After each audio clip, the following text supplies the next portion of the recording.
चुन्नू बंदर की दिवाली एक समय की बात है। एक छोटा सा बंदर था जिसका नाम था चुन्नू। चुन्नू बहुत गरीब था। उसके पास खाने के लिए भी मुश्किल से कुछ होता था। पैसों की बात तो दूर की थी। जब दिवाली का त्योहार नजदीक आया तो चुन्नू ने देखा कि शहर की गलियां रंग बिरंगी रोशनी से जगमग हो रही थी। लोग खुश थे और महंगे महंगे पटाखे फोड़ रहे थे। चुन्नू भी उत्साह से उस रोशनी और शोर की तरफ खिंचा चला गया। लेकिन जब वह एक बड़े घर के पास खड़ा होकर उन चमकते हुए पटाखों को देखने लगा तो घर के मालिक ने उसे देखा। अरे, ये बंदर यहाँ क्या कर रहा है? भगाओ इसे। गुस्से से चिल्लाते हुए मालिक ने उसे वहां से भगा दिया। चुन्नू का दिल टूट गया। उसे लगा कि खुशियां सिर्फ पैसे वालों के लिए हैं। रोते हुए वह जंगल की तरफ लौट गया, जहां उसने सोचा कि वह दिवाली का त्योहार कैसे मनाए। तभी उसे एक विचार आया।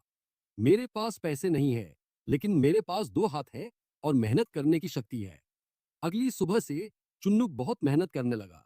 उसने नदी किनारे की अच्छी चिकनी मिट्टी इकट्ठी की। अपनी छोटी उंगलियों से उसने बड़ी श्रद्धा और लगन के साथ लक्ष्मी जी की सुंदर सुंदर मूर्तियां बनाई। हर मूर्ति में उसने अपनी कला और दिवाली की शुभ कामनाएं भर दी। उसने कई छोटे बड़े मिट्टी के दीपक भी बनाए।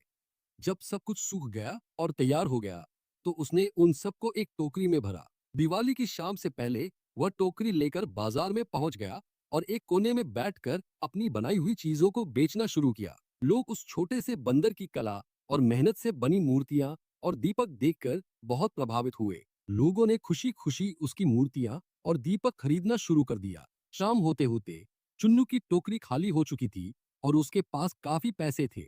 उसके चेहरे पर अब आंसुओं की जगह संतोष और खुशी थी। उसने उन पैसों से अपने लिए अच्छा खाना खरीदा और कुछ छोटी छोटी फुलझड़ियां भी खरीदी। उस रात चुन्नू ने अपनी झोपड़ी के बाहर अपने ही बनाए हुए दीपक जलाए और उसे लगा कि इस साल उसकी दिवाली सबसे ज्यादा रोशनी वाली थी, क्योंकि उसने ये खुशी अपनी मेहनत से कमाई थी। अगर आपको चुन्नू की मेहनत देखकर और उसकी खुशी देखकर अच्छा लगा तो चुन्नू को अपने प्यारे हाथों से लाइक और सब्सक्राइब कर दो।